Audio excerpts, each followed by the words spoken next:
Google Bard just got some significant updates. So back in December of 2023, Bard was got an upgrade in the form of Gemini Pro, one of Google's most advanced new models.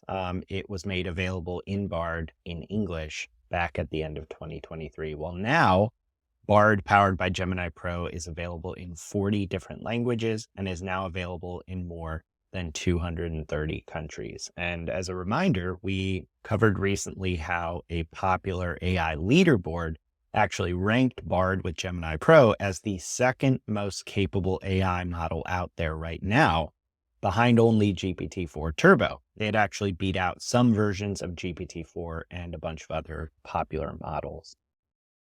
Now, another really important piece of this is that Google also announced uh, that you can generate images right within Bard in most countries around the world at no cost now using its new Imagen 2 image generation model. Now, this model, Google says, has been trained on higher quality image description pairings and generates more detailed images that are better aligned with the semantics of people's language prompts. It is more accurate than our previous system at processing details, and it's more capable at capturing nuance, which means it can deliver photorealistic images across a range of different styles and use cases.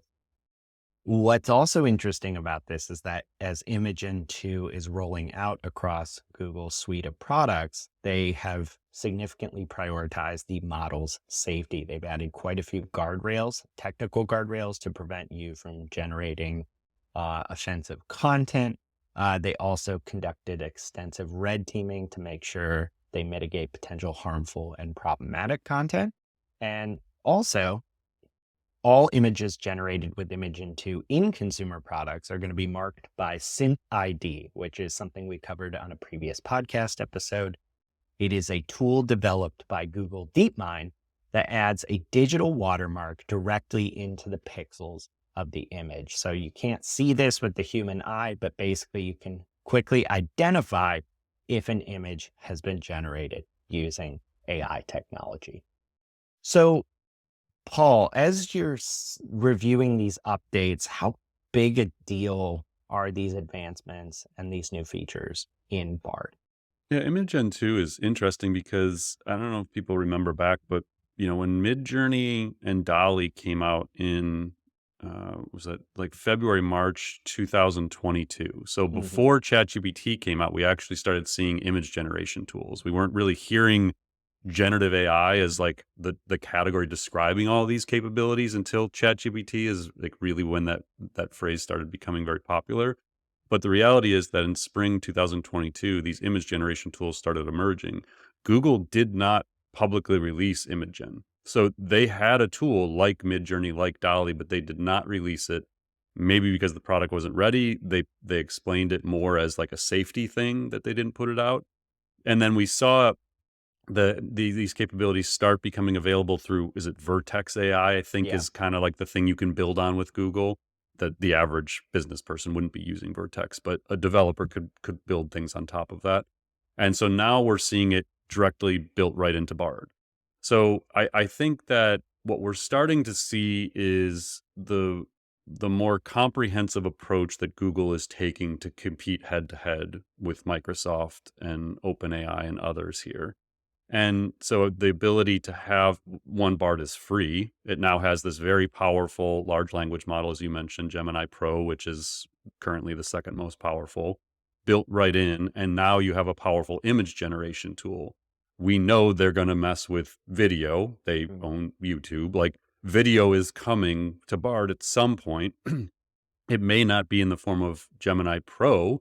The thing I start to really wonder here is where's the monetization strategy? Like, I know I can go pay $36 a month for Duet AI, but they're not replacing search and ads with $36 a month for corporate users. So like the thing I start to wonder is what is like what is Gemini Advanced slash Ultra? Like, is that a paid version of Bard that I might actually want to use instead of ChatGPT or Perplexity? Because I think what's going to happen is in the coming months, we're going to start to really see the full picture of what Google's vision is for Bard. there's some increasing murmurs that Gemini Ultra may be around the corner, Mm. we could be seeing the release of the more advanced version of this model at some time. And then I assume that would probably be a paid version of Bard, is what I'm guessing their strategy is. But I went back to there was an article in June in Wired magazine with Demis Hassabis, who people remember he is the head of Google DeepMind.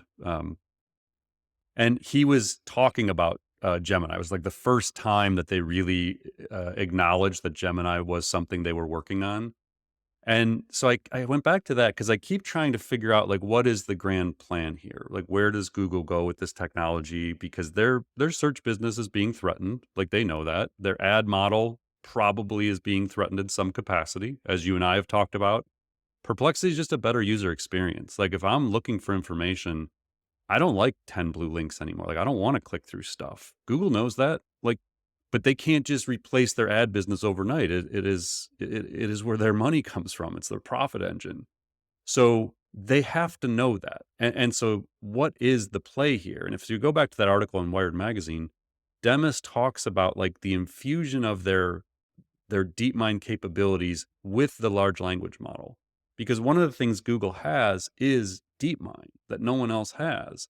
And at one point he said, there was a quote he said where like Demis Hassabis attributed like 80 to 90% of the advancements that have been made in AI. Oh, here it is. If you look at where we are in AI, I would argue that 80 or 90% of the innovations come from one of their Google teams internally, either the Google Brain team, which invented the transformer, which led to ChatGPT, or the Google DeepMind team. If you want to see what I'm talking about, I've mentioned this probably a bunch of times on the show, but go watch AlphaGo. So back in 2016, I think is when the AlphaGo movie came out. It's when their AlphaGo machine defeated world champion at the game of Go, Lee Sedol. And it's incredible. Like the strategic ability, the reasoning ability, and they're envisioning building that technology into this model. So they are very much moving in the direction of AI agents, the ability to reason tasks, the ability to have chain of thought, the ability to like solve problems, mathematics, coding, like, and so I think it's really important. So again, to surface this as a main topic, because you can't look at Bard today and be like, it's just not as good. You can't look at Google and think, yeah, Perplexity is just better. They're going to win.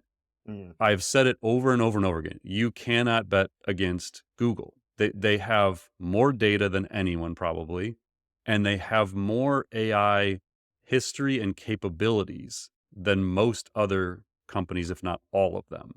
They didn't they weren't ready for generative AI. Like it was the innovator's dilemma. They had the technology, but to do it would have had to disrupt their own business model, which is very profitable.